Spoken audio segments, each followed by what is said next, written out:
Hello, c'est Nathalie. Je suis un coach mental qui adore le thé bio et les tartines au beurre. Bon, tu commences à me connaître maintenant. Si tu n'es pas abonné encore à ma chaîne, n'hésite pas à le faire et à cliquer sur la petite cloche pour pouvoir suivre tout le reste de mes publications. Aujourd'hui, j'avais envie de te parler d'un petit problème que rencontre un bon nombre d'entrepreneurs, un bon nombre de mes clientes aussi. C'est comment retrouver rapidement du peps quand on a le blues. Moi j'appelle ça le blues du businessman, le blues de l'entrepreneur, comme tu veux.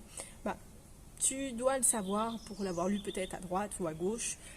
Le mindset, c'est un élément fondamental pour un entrepreneur ou pour un chef d'entreprise, un manager, quelqu'un qui a des responsabilités. Mais par contre, c'est ton pire ennemi quand il est à plat. Eh oui. Alors moi, je te laisse imaginer la petite situation suivante.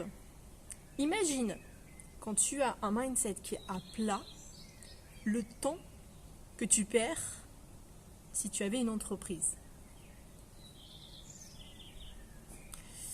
Voilà, quand même. Donc moi, si j'avais eu mon entreprise à ce moment-là, je pense que j'aurais beaucoup souffert. Mon dernier coup de blues avant d'être coach, ouais, je crois qu'il remonte à peu près un mois. Un mois de blues à être à plat, à pas savoir comment me sortir de cette nasse. Donc oui, un blues, ça peut être vraiment un peu intense. Et si on ne sait pas comment faire pour remonter un petit peu l'énergie quand on est un entrepreneur ou un chef d'entreprise, c'est toujours assez compliqué. Et dans ta vie à toi, tout simplement, sans forcément être entrepreneur, est-ce que tu as conscience un petit peu du temps qui t'échappe quand tu n'as pas le moral, que ton mindset il veut rien savoir et que le temps passe et tu ne sais pas combien de temps passe et que tu n'arrives pas à choisir ce que tu as envie de faire de ta journée, de ta semaine, de ton mois, tu manques d'objectifs, etc. Je serais curieuse de savoir un petit peu ce que tu penses de tout ça. N'hésite pas en commentaire à me donner tout ça. Je serais ravie de pouvoir lire et puis aussi commenter, partager. C'est super important pour moi. Euh, Moi, ce qui me rend un petit peu dingue, c'est que souvent, des clientes, quand elles me contactent, c'est souvent trop tard. Elles ont déjà amorcé tellement de blues, tellement de difficultés que l'entreprise se porte déjà pas très bien. Donc c'est d'autant plus difficile de pouvoir les aider dans ces situations, mais je peux dire que dans la plupart des cas, on assainit largement la situation. Mais j'avais envie de te donner mes astuces à moi. Donc c'est les miennes, donc elles sont peut-être pas valables que pour toi, mais dans l'ensemble, c'est plutôt vérifié. Pour remonter ton mindset en bloc et vraiment arrêter surtout de gaspiller ton temps dans ces périodes-là. Tu ne pourras pas les éliminer complètement, mais tu vas pouvoir adoucir la courbe de façon à perdre le moins de temps possible. Donc déjà, le premier truc que je dis souvent, c'est d'identifier ce qui t'a fait tomber, ce qui a fait que tu ne te sens pas bien. Le oui mais. Souvent c'est le mais ou il faut, les obligations, les choses comme ça. Qu'est-ce qui te fait tomber? Qu'est-ce qui te fait sombrer complètement et qui fait que tu lâches tout? Donc ça, c'est une situation qui est négative et tout simplement, tu prends la situation négative, hop, tu transformes et tu mets quelque chose de positif à la place. Bon, ça te demande peut-être de l'écrire, de réfléchir un petit peu, mais voilà, ça demande, allez, en 10 minutes, ça peut être fait. Et avec tout ce petit montage mental, tu en sors un mantra. C'est un mantra, c'est quelque chose de très rapide à dire, en 2-3 mots, voilà, en quelque sorte, pour te permettre de te booster et de te regonfler au niveau mental, en disant je reste dans le positif. Je ne sombre pas dans le négatif, je pars dans le positif. Ça, c'est une première idée. Le deuxième point, méditer. Ça, moi, je trouve que c'est important. Chacun a sa manière de méditer. Moi, tu sais que la méditation comme ça, rester 1 heure, c'est impossible. Ce que j'aime faire, moi, c'est aller me promener dans la nature. Je vais me promener 1 heure à peu près. Je marche, je m'assois aussi. Je passe mon temps en fait à écouter les oiseaux. C'est souvent pour ça des fois quand j'ai l'opportunité de pouvoir filmer à l'extérieur, je t'en fais profiter. Parce que écouter les oiseaux, écouter la nature, voir les feuilles, voir les arbres bouger, moi c'est ça ma méditation, c'est ça qui m'aide à m'apaiser. Et l'apaisement c'est essentiel quand on a une affaire. Il faut savoir un petit peu des deux, savoir trouver du temps pour se calmer et du temps pour booster. Et ça c'est un équilibre qui est propre à chacun et c'est à trouver. La méditation, franchement, c'est essentiel.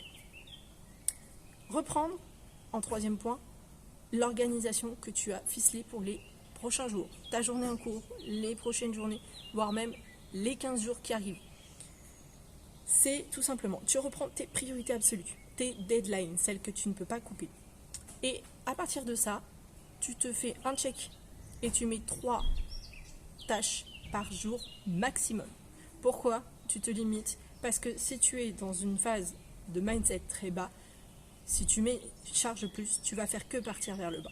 Alors que si tu charges un peu, mais pas trop, ton mindset, il va tout doucement stabiliser et remonter.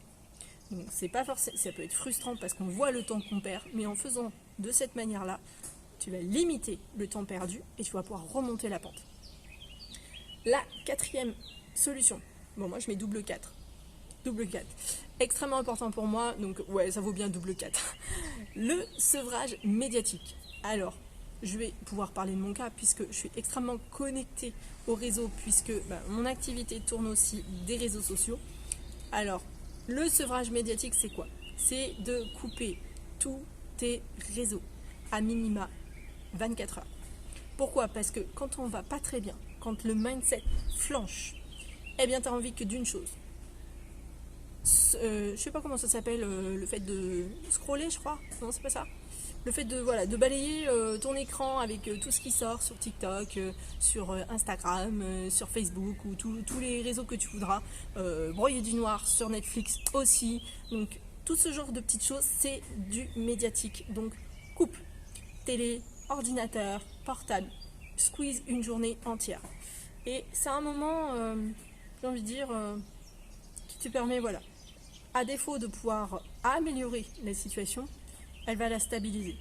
Oui, on peut être angoissé à l'idée de dire « Ah mais si je ne vais pas voir pendant 24 heures mes réseaux, c'est pas possible. » N'en faites pas, les réseaux ils seront toujours là demain. Et croyez-moi, vous aurez plein de messages, bah alors, pourquoi tu n'étais pas là, etc. Ça vous permettra de relancer d'autant plus la machine parce que les gens ils vont être attentifs. Ah, bah vous étiez où? À vous après d'expliquer le pourquoi du comment. Et puis pourquoi pas faire une petite vidéo comme moi je suis en train de vous faire sur les mouvements du mindset qui flanchent. Voilà, tout simplement. Et la dernière chose, la partie 5. Bon, ça, je pense que la plupart des entrepreneurs le comprennent. Mais pour les tout débutants, c'est pas encore de l'acquis. C'est prendre soin de soi. 5. Ouais, retiens bien. 5. Prendre soin de soi. Avoir du temps pour s'occuper de soi. C'est pas de prendre sa douche en 4ème vitesse et prendre son petit déjeuner en même temps. Et le midi, manger un sandwich devant l'ordinateur. Non, c'est du temps de qualité. C'est pas forcément du temps qui est pour se nourrir ou pour dormir. C'est plutôt du temps de qualité, du temps pour soi, pour par exemple aller se promener, prendre du temps avec son mari, avec ses enfants, d'aller promener son chien, de voir des amis. Choisir un temps de qualité, c'est prendre soin de soi également. Ces besoins, on est obligé de les combler et c'est extrêmement important pour avoir une stabilité en tant qu'entrepreneur, entre chef d'entreprise, de stabilité dans le temps. Alors moi, ces petites astuces, c'est celles que j'utilise et que je donne également à mes clientes qui ont ces difficultés-là. Elles vont te permettre simplement de reprendre la main sur ton temps. Donc même si tu constates que ton rendement est moins bon qu'en temps normal, j'ai envie de te dire, ce que je dis à mes clientes et qu'on m'a appris à moi aussi, 1 vaut mieux que 0. Voilà, donc je te laisse avec cette petite phrase. Si toi aussi tu es impacté par le blues du businessman, que tu as des difficultés à maintenir un mindset bon ou stable dans le temps, que tu souhaites aller plus loin sur le sujet, si tu sens que tu as besoin d'aide, eh bien clique en dessous, tu as mes coordonnées, n'hésite pas à me contacter pour qu'on puisse en discuter ensemble tout simplement et voir si je peux t'aider. Si la vidéo t'a plu et que tu la trouves intéressante, n'hésite pas à la liker, ça me fera extrêmement plaisir. Ça me permettra tout simplement de me motiver aussi à continuer de super vidéos pour toi. En attendant de te voir pour la prochaine vidéo, moi je te dis, sois sage. Ciao, ciao.